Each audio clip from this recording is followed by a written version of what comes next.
آج ہم ایک ایسی چیز کے بارے میں بات کریں گے جو اکثر چھوٹی سی لگتی ہے مگر آہستہ آہستہ زندگی جلا دیتی ہے، وہ ہے غصہ۔ غصہ ہے کیا؟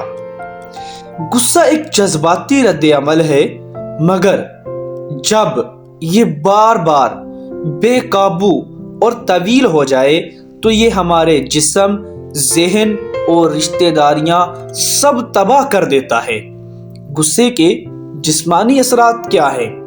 کہتے ہیں یہ مستقل غصہ جو ہے ہائی بلڈ پریشر، دل کے مسائل، نیند کی کمی، ممکنہ ڈپریشن، دماغ میں کورٹیسول اور ایڈرینالائن کی زیادتی لمبے عرصے میں صحت کو نقصان دیتی ہے۔ اس غصے کے سماجی اور نفسیاتی نتائج کیا ہیں؟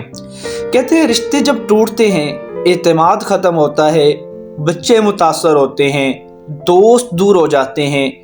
بار بار غصہ انسان کی شخصی ساکھ اور کام کی جگہ پر کارکردگی پر بہت برا اثر ڈالتا ہے۔ ایک دل کو چھو لینے والی مثال سے سمجھاتا ہوں۔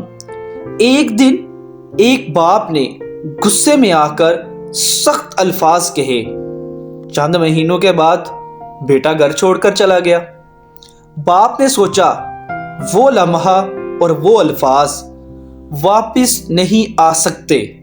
یہی چھوٹا غصہ بڑے نقصان کا باعث بنا۔ اس غصے کا عملی حل کیا ہے؟ اس کے لیے میں آپ کو 5 طریقے بتاتا ہوں۔ نمبر 1 کہ آپ گہری سانس لیں یا پھر 10 تک گنتی گنیں۔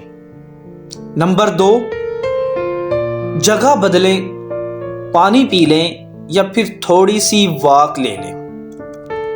نمبر 3 اپنی کیفیت لکھیں، یہ چیز دماغ کو ہلکا کرتی ہے۔ نمبر 4 وہ حالات جن لوگوں سے بار بار غصہ آتا ہے ان کے لیے حد مقرر کریں یا پھر ان کے لیے پلان بنائیں۔ نمبر 5 دعا اور صبر، یہ روحانی طریقے دل کو ٹھنڈک دیتے ہیں۔